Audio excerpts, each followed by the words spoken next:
They say power corrupts, but in Kenya, power sidelines, and deputy presidents are always the first to go.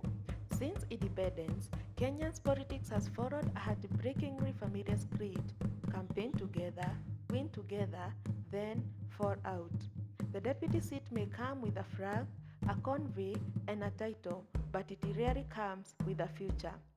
Kenya's political drama didn't begin in the 21st century. It began long before the flag was raised. From Jomo Kenyatta to William Ruto, the deputy is rarely just that for long. It's a seat on a runaway bus with no seat belt, no brakes, and a driver who stops talking to you once the cameras are off. During British colonial rule, Kenyatta and other nationalists formed political organizations like Kenyan African Union to fight for lands rights and African representation. In 1952, when Mau Mau rebellion erupted, the British arrested Kenyatta and sentenced him to 7 years in prison in 1953. During this time, Odinga emerged as a strong political voice despite pressure from colonial leaders. He refused to lead the country in Kenyatta's absence, famously saying, "No Kenyatta, no independence." Jomo Kenyatta is the father of the African nationalism and the African national movement in this country. But surely you're all rather more advanced than he is in your thinking about politics. Wouldn't he embarrass you if he was really let go now?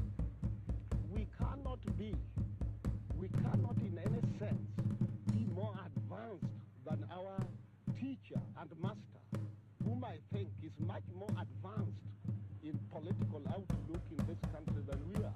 We are still in the stages of learning politics from him. Odinga, a passionate nationalist and Luo elder, was instrumental in delaying Kenya's independence until Kenyatta was released from detention. Independence and leadership to Jaramogi. Yes. At that time, Kenyatta was in jail. You remember among the 8 who were detained, the Kapenguria 8, Yeah. those who had been jailed. Yeah. Jaramogi insisted that Kenya would not be free until Jomo Kenyatta has been released. Yes. So, apart from ideological orientation between Jomo Kenyatta and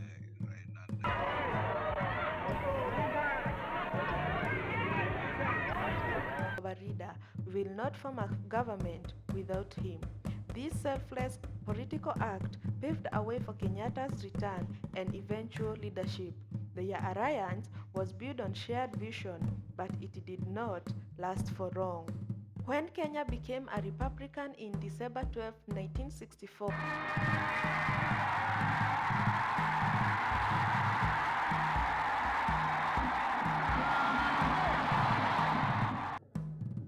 Kenyatta became president and Odinga his vice president. I, Jomo Kenyatta, being chosen and admitted to the cabinet in Kenya, do swear that I will be true and faithful to Kenya, and that I will, to the best of my judgment, freely give my counsel and advice for the good management of the public affairs of Kenya. Harambee! Na mashamba yetu harambee! Na mifugo yetu harambee! Na serikali yetu tukufu harambee! And ties with Soviet Union and China, while Kenyatta aligned with the West and capitalist elites. Odinga complained about marginalization of the poor, land injustice, and centralization of power. His outspokenness was unwelcome. In 1966, frustrated by political isolation and ideological differences, Odinga resigned and formed the Kenya People's Union. Fairly clear that there is pressure and desire that I should leave the government. The authority concerned has, however, showed reluctance to say so openly to the public. If I thought that was the slightest chance of putting things right from within the government, then this desire to remove me from office would not worry me, as indeed it has not done for the last 1 year. However, wananchi, my honest opinion is that the present government has reached a point of no return. It can only do for the people the little that the underground master allows it to do. Its guiding star has become personal gain. I therefore find it impossible to be part of it, and my decision is that from now on I should be free to join with wananchi in demanding that their voice be heard. The political fallout, and it defined the deputy cast for decades to come. After Jaramogi Oginga Odinga resigned in April 1966 to form the opposition KPU, President Jomo Kenyatta appointed Joseph Murumbi as vice president in May 1966. After independence, Murumbi was appointed Minister of Foreign Affairs. He was known for his Pan-African ideas, anti-colonial stance, and cultural patriotism. He was also seen as a safe, neutral choice, respected, diplomatic, and non-tribal. In 1967, Murumbi became disillusioned with Kenyatta regime. He was uncomfortable with the growing authoritarian nature of Kenyatta's rule, especially the silencing of dissent. The murder of Payogama Pinto, who was his close friend and fellow activist in 1965, which was suspected to be politically motivated. He was also frustrated by increasingly corruption, land grabbing, and betrayal of independence ideas. Also, though being vice president, he had little influence and his moderate views were ignored, which led to his resignation in 1967. He served only 9 months from May 1966 to November 1967. After the storm between Kenyatta and Odinga and the quiet resignation of Joseph Murumbi, the corridors of power in Kenya grew tense and uncertain. Jomo Kenyatta, aging and wise, needed a vice president, not one who would challenge him, but one who would serve loyally, silently, and keep the government stable. From the hills of Baringo, a soft-spoken man named Daniel Toroitich Arap Moi emerged. Moi was a teacher, a profession that taught him the power of patience, words, and silence. Unlike the fiery Odinga or the diplomatic Murumbi, Moi was quiet and calculating, a man of few words and many observations. In the late 1950s, Moi entered national politics through the Legislative Council.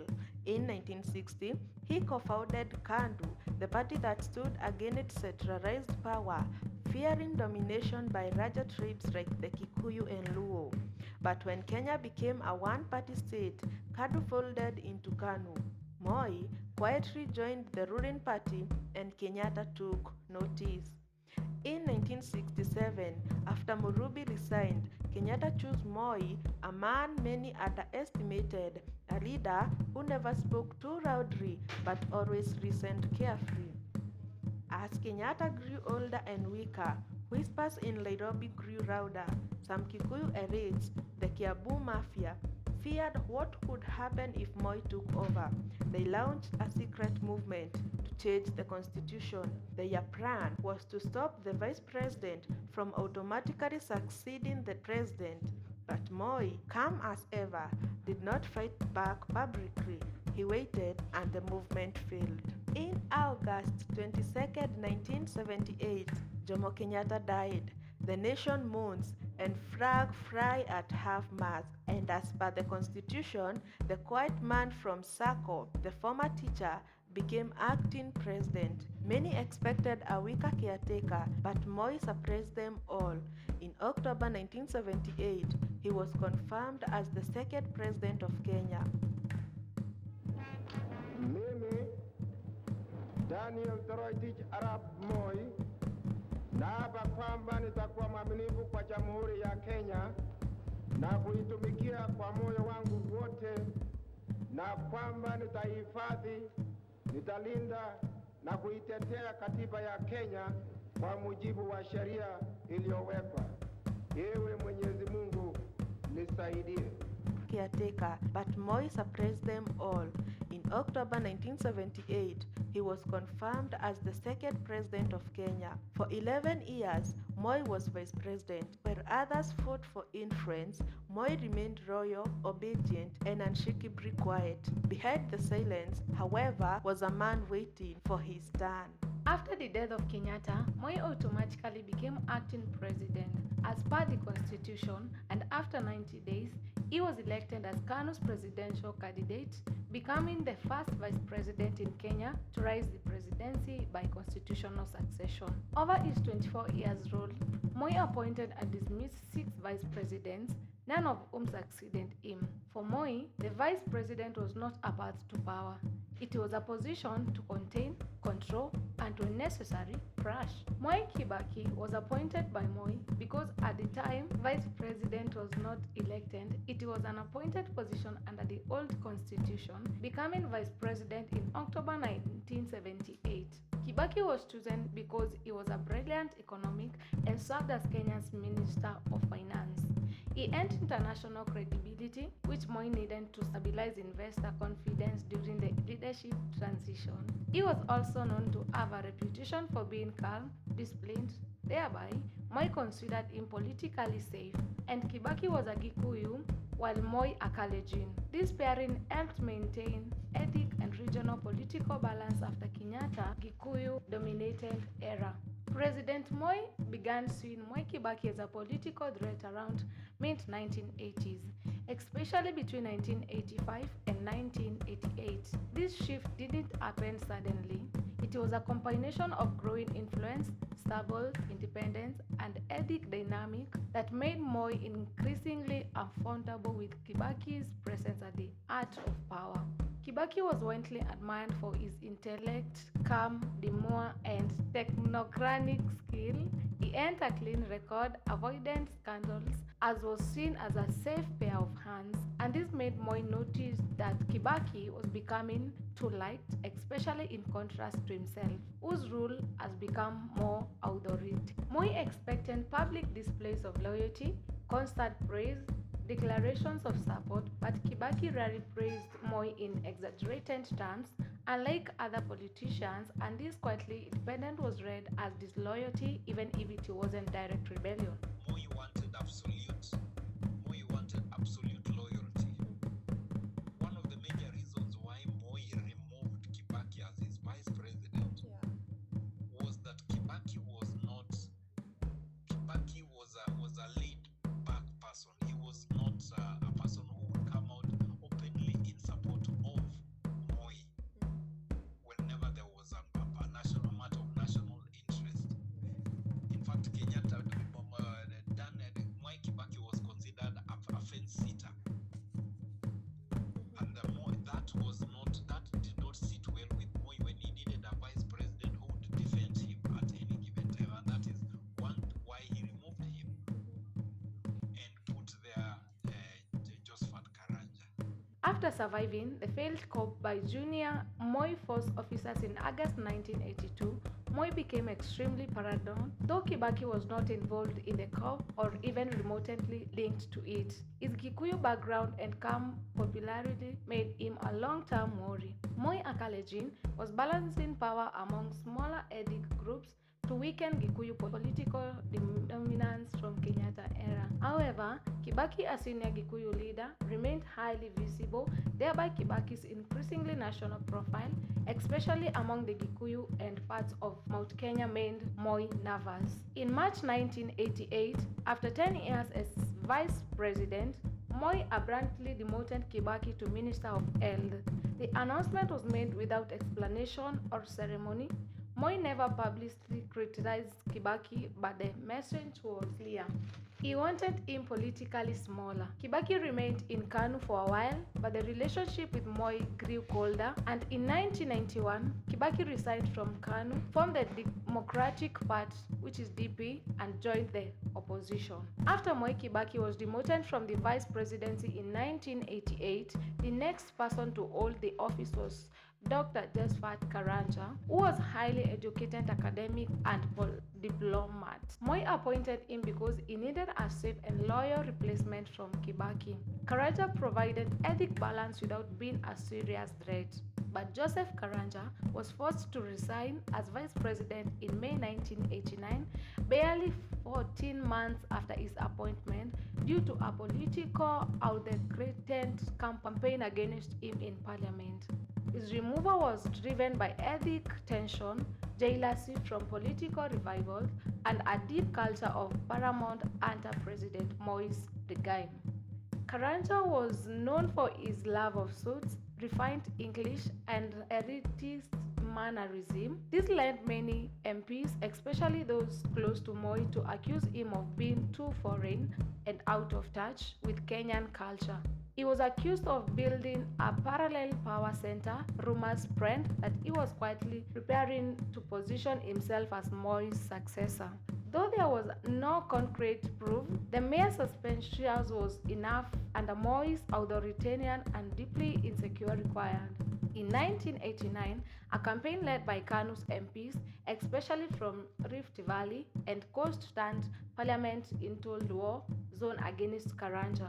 They accused him of promoting foreign agendas, disrespecting African customs, and being disloyal to the president, which led to some MPs demanding a vote of no confidence in him.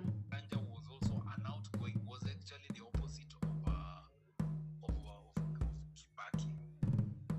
So because of his outgoing nature, and you remember, he even, whenever Moi was abroad, at one time Moi was out of the country, and Josephat Karanja said he was the acting president. Yeah.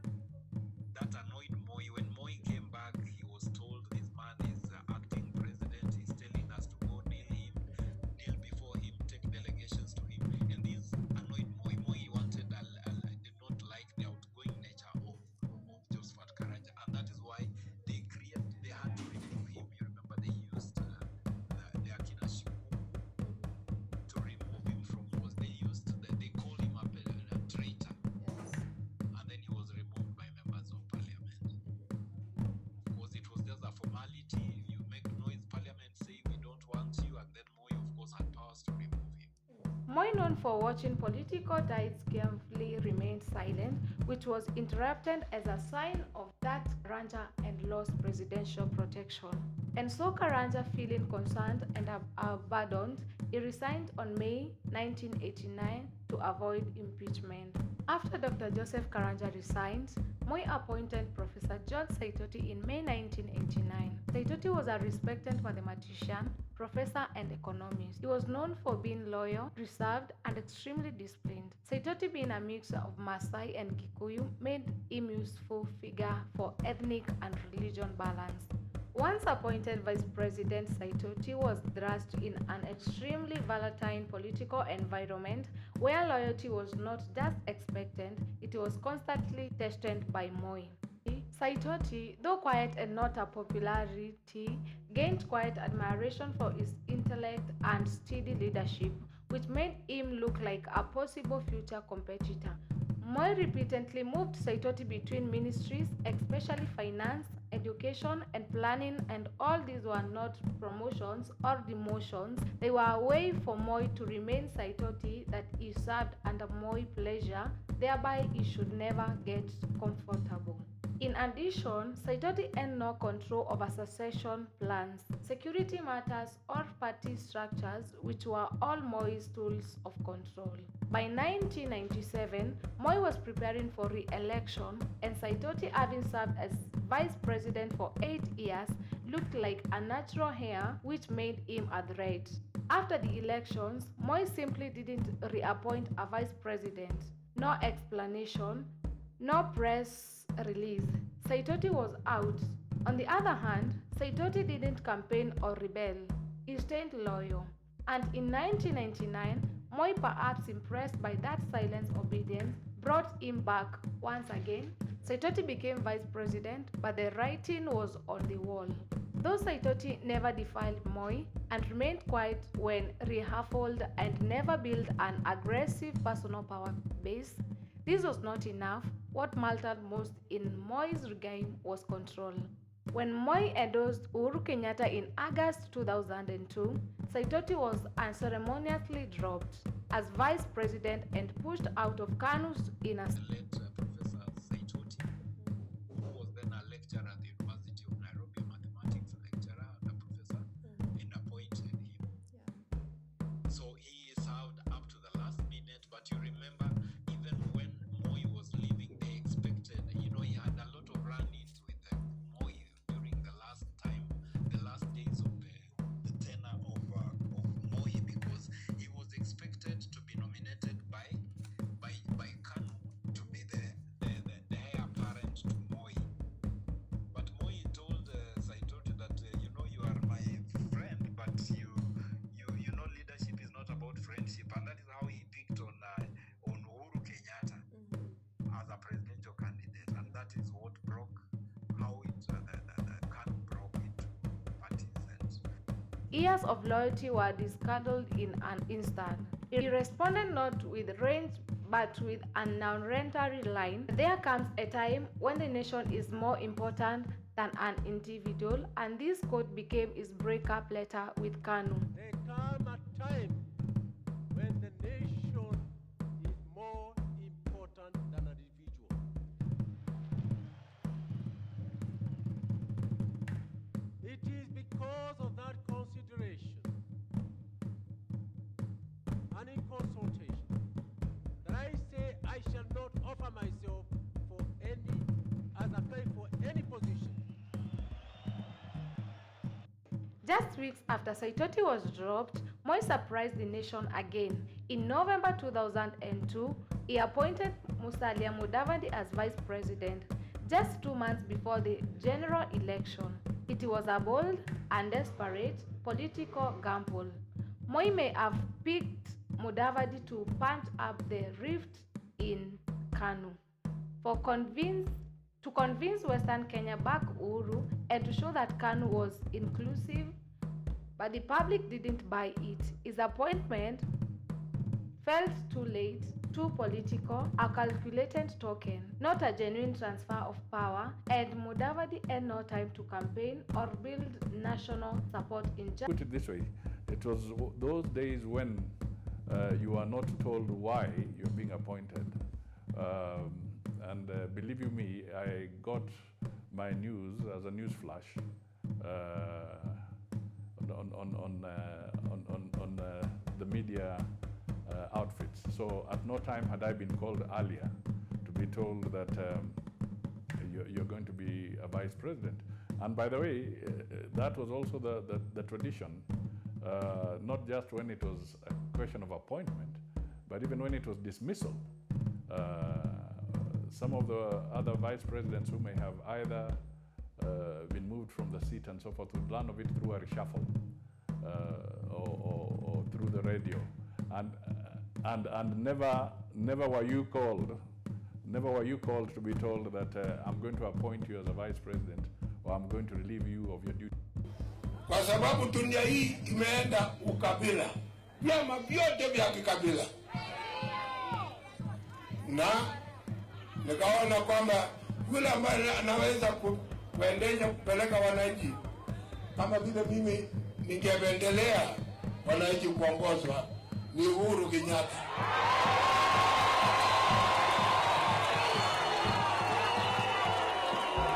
Huyo kijana huyu.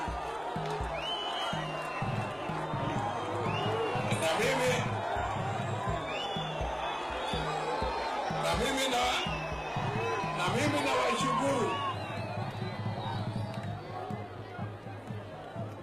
When elections were held on December 27, 2002, the results were brutal. Moi Kibaki won in a landscape, Uhuru Kenyatta lost, and Musalia Mudavadi suffered a humiliating blow, thereby Musalia becoming the first vice president to serve a shorter period of 60 days.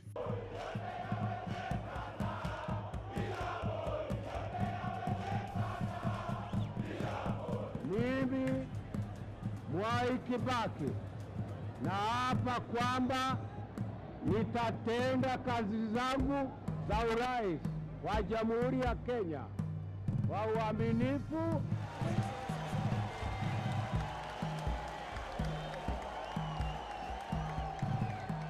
Moi Kibaki, leading a wave of optimism, took the presidency in January 2003. He inherited an economy with disarray but with a reputation of integrity. He needed a deputy who was stable, credible, and calm. And for this, he turned to Michael Kijana Wamalwa. Wamalwa became vice president immediately after inauguration.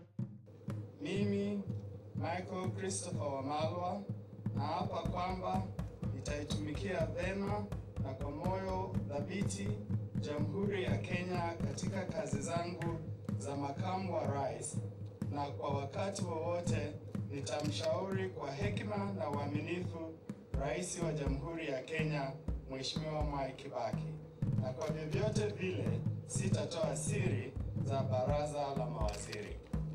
Ewe Mungu unisaidie. However, tragedy struck and he died August 2003, just 7 months into job from illness. His death left a sudden gap at the top. After Wamalwa's death, Kibaki appointed Mudi Awori in September 2003, another seasoned politician from Western Kenya, as vice president. Awori was viewed as a unifying and moderate figure. During his term, he supported Kibaki, though several political challenges, including the 2005 constitutional referendum, which the government lost.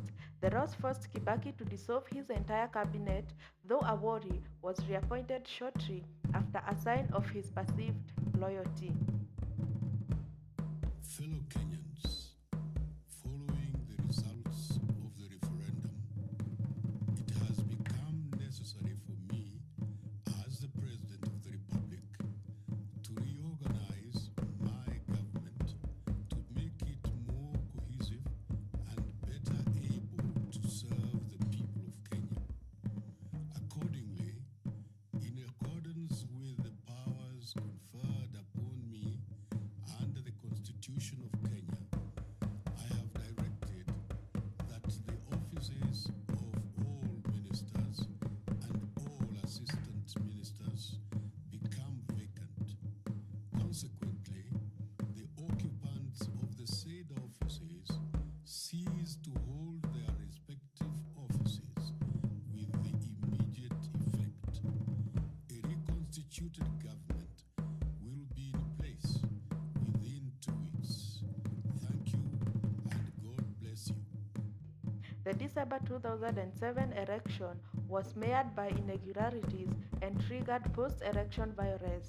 As the country descended into chaos, Kibaki quickly appointed Kalonzo Musyoka as vice president in early January 2008, even before a power-sharing deal was reached.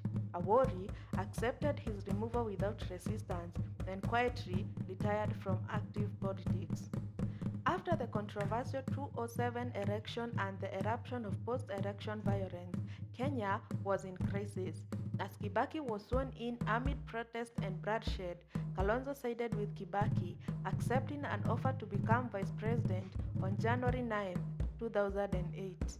I, Stephen Kalonzo Musyoka, in full realization of the high calling as Vice President of the Republic of Kenya, do swear that I will be faithful and bear true allegiance to the Republic of Kenya, that I will obey, preserve, protect, and defend this Constitution of Kenya as by law established and all other laws of the Republic, and that I will protect and uphold the sovereignty, integrity, and dignity of the people of Kenya.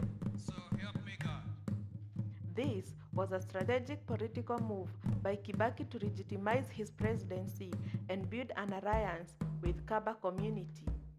Kalonzo served as vice president and minister of home affairs during the period leading up to the formation of the Grand Coalition government. After the peace deal brokered by Kofi Annan, a power-sharing agreement was reached. Kibaki remained president, Raila Odinga became prime minister, and Kalonzo retained the vice presidency. During this time, Kalonzo played a more ceremonial and diplomatic role. He worked closely with Kibaki but was politically sidelined by Raila-Kibaki rivalry, and he was seen as neutral, loyal, and non-confrontational, but not particularly powerful. In August 2010, Kenya passed a new constitution which included major government reform such as abolishment of vice president position. Deputy president position was created to be elected as a running mate alongside the president, and also the new constitution strengthened separation of powers and constitution offices. Kalonzo Musyoka, still in office, became the last vice president in Kenyan history. After the 2010 constitution was passed, Kenya prepared for a new kind of election in 2013, one where the president and deputy president would be elected together in a joint ticket. Two men, Uhuru Kenyatta and William Ruto, came together in a surprisingly alliance. Both were former political rivals and both facing charges at the International Criminal Court (ICC) over the 2007-2008 post-election violence.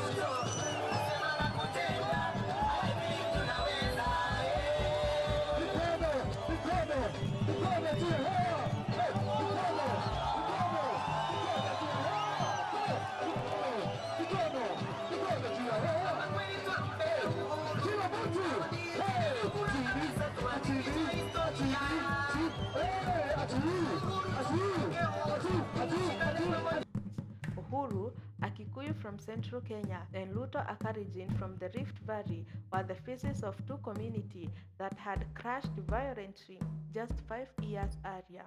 Their union was viewed by many as pragmatic political deal aimed to securing vote and shielding themselves from the ICC. Their coalition Jubilee presented them as a new youthful digital landscape constructing with the older generation of Kenyan politicians. They won the 2013 election with Uhuru becoming president and Ruto taking office as Kenya's first deputy president, officially sworn on April 9, 2013. I, Uhuru Kenyatta,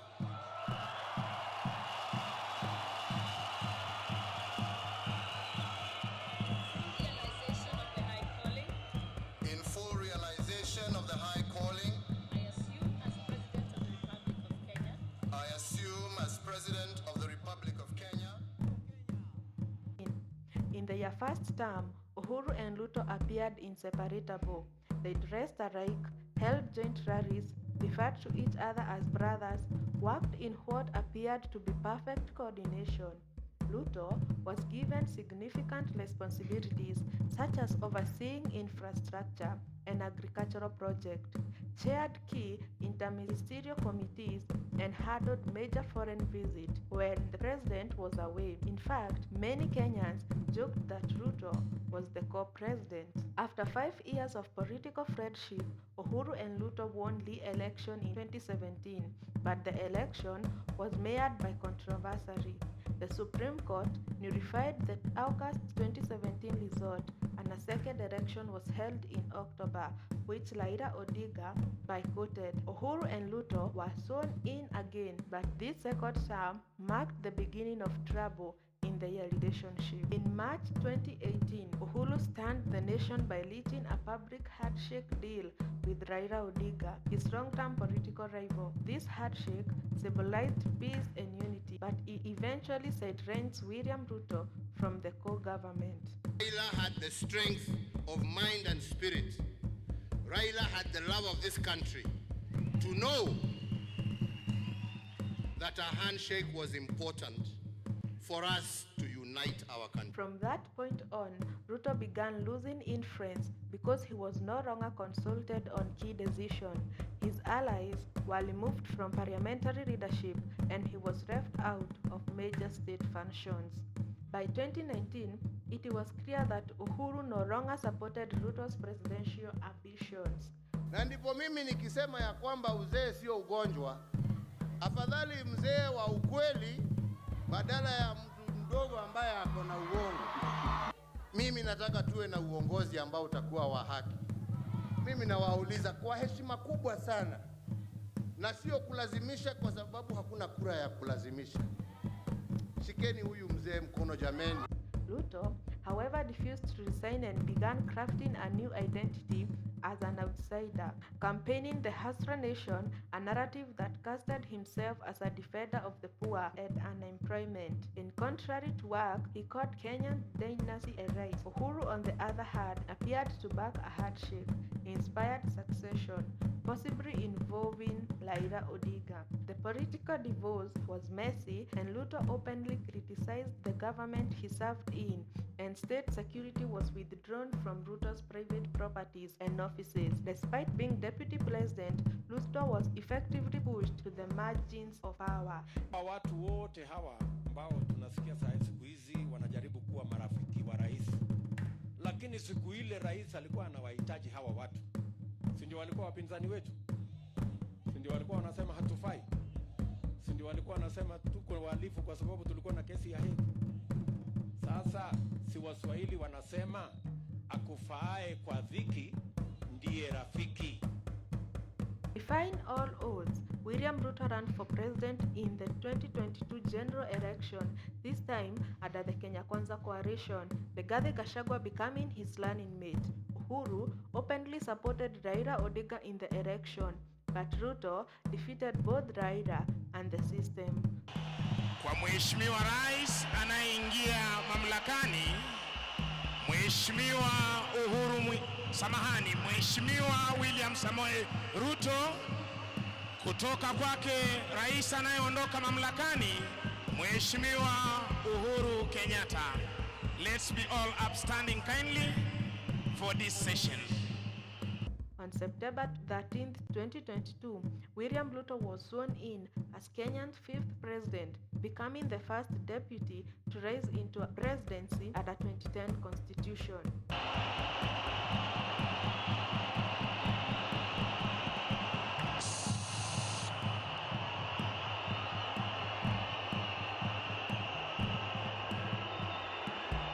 So we will begin with the first oath, which is the oath of allegiance of the President. Mr. President, please repeat after me. I, William Samoei Ruto,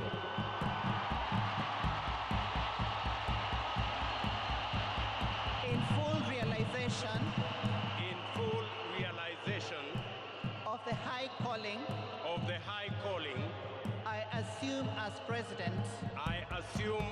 President of Kenya, of the Republic of Kenya, do swear that I will be faithful and bear true allegiance to the Republic of Kenya, that I will obey, preserve, protect, and defend this Constitution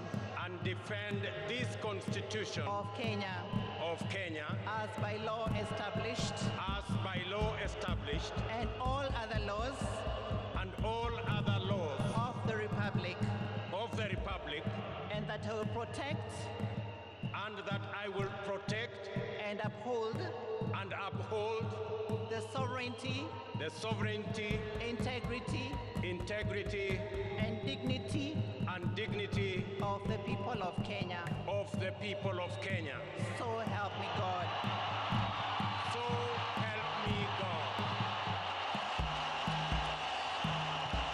Tumpongeze kwa makofi anapoendelea kuchukua kiapo. Asante. The early months month of Ruto administration, Rigathi Gachagua played the role of the royal deputy. He defended the president in public. And if there are people who want to throw stones at the government of President William Ruto and I, it cannot be the people of Nyeri, it cannot be the people of the mountain region, because that is your government. William Ruto is your creation. Rigathi Gachagua is your creation. You cannot throw stones at what you have created. So let us support the president and his government, and I'm sure as we go on, we'll succeed. Fluently attacked former President Uhuru Kenyatta and Raila Odinga, focused on reviving agriculture and reclaiming central Kenya's political influence. However, as months passed, cracks began to show. By early 2024, signs of friction between Ruto and Gachagua became increasingly visible. Several developments fueled this emerging rift. Gachagua began to speak more boldly, often making statements that seemed uncoordinated with State House messaging, especially on economic issues, central Kenya's grievances. He was increasingly framing himself as the defender of Mount Kenya interests, a tone that started sounding like pre-campaign positioning for 2027. While Ruto maintained a national image, building international ties and pushing long-term reforms, Gachagua was mere palatial, focusing on tribal, local and historical grievances. These differences in tone and vision exposed ideological gaps between them. It became clear that Ruto was sidelining Gachagua in high-level decisions. Some key observations, such as Gachagua being left out of several state functions and foreign trips, influenced cabinet members aligning more with Ruto than deputy president, and report emerged of infighting within Kenya Kwanza, especially between Gachagua royalists and allies of Interior CS Kithure Kindiki and Prime CS Mudavadi, among others, were visible. Tumetumwa na watu ya mlima. Pale mlimani tumefungia Kasongo. Kifunguo iko na huyu Justin Muturi. Wewe Justin Muturi, hiyo kifunguo ikipotea utajibu hii watu ya Bungoma.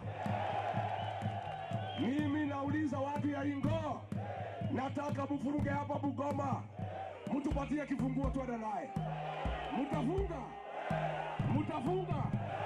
In June 2024, public protest, economic hardship, and dissatisfaction with the cost of living intensified. Gachagua, sensing growing public frustration, especially in the Mount Kenya base, began distancing himself from the government.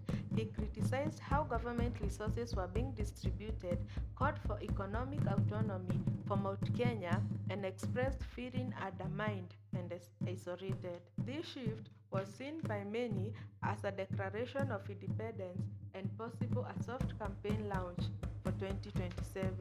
By October 2024, Parliament had enough on the floor of the National Assembly. A motion was introduced citing Gachagua's repeated public defiance of President's agenda, aligned role in fueling anti-government protests, remarked since as inciting ethnic division. The National Assembly passed the motion and the matter moved to the Senate. This is an historical moment, and therefore, with your permission and honorable members, Mr. Speaker, allow me to proceed to give notice of the following motion. Mr. Speaker, sir, honorable members, I beg to give notice of the following special motion as follows. Mr. Speaker, pursuant to the provisions of Article 150, Sub-Article 1B and Sub-Article 2 of the same, read together with Article 145 of the Constitution of Kenya that we passed in 2010, and as read together with our standing orders number 64 and 65 of the standing orders of the National Assembly, the Assembly of the Republic of Kenya. This Honorable House resolves to remove from office, by way of impeachment, His Excellency Rigathi Gachagua, EGH, the current Deputy President of the Republic of Kenya. On October 17, 2024, after heated debates, the Senate voted to remove Gachagua from office, upholding 5 of the 11 charges brought against him. It was a constitutional first, a sitting deputy president impeached and removed legally under the 2010 constitution. The former deputy, who is now Gachagua, now almost the de facto opposition leader, and the current president, William Ruto, which mainly could just come into one is he had a problem with one insecurity because he felt he could not trust the Gachagua. One, Gachagua was coming from a region with a big electoral vote, and then Gachagua was also outgoing. He could not listen to him, so the president felt very uncomfortable with him. I don't think his was anything to do with ideological. It was just a bit the issue of being insecure with your vice president because of what he was saying, and the vice president was out to talk about his community, and he spoke passionately about his community, something that was making the president very uncomfortable. This impeachment marked a historic moment for the first time. A deputy president was impeached and removed legally. After Gachagua impeachment, President Ruto nominated Professor Kithure Kindiki to be the new deputy president, and on November 2024, Kithure Kindiki was sworn in as Kenya's third deputy president under the 2010 constitution. I, Kithure Kindiki,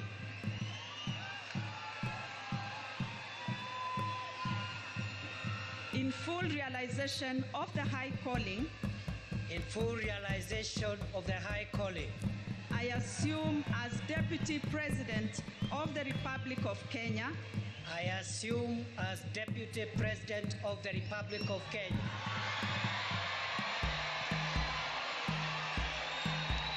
do swear that I will be faithful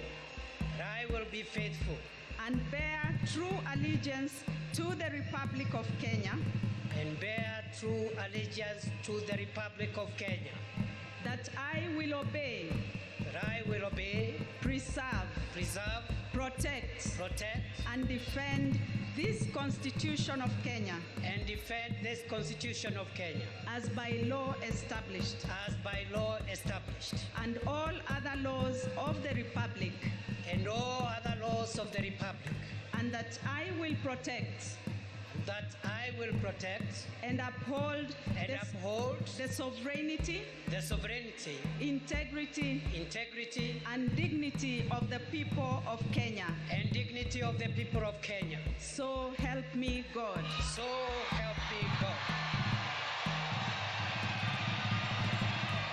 Now, Kithure Kindiki steps into the role, soft-spoken, strategic, and with the full backing of President Ruto. But even his appointment carries the weight of precedent. Will he survive where others have stumbled? Or is he simply next chapter of the cycle yet to be broken? One thing remains clear. In Kenyan politics, the seat of the deputy may come with a title, but rarely with a future.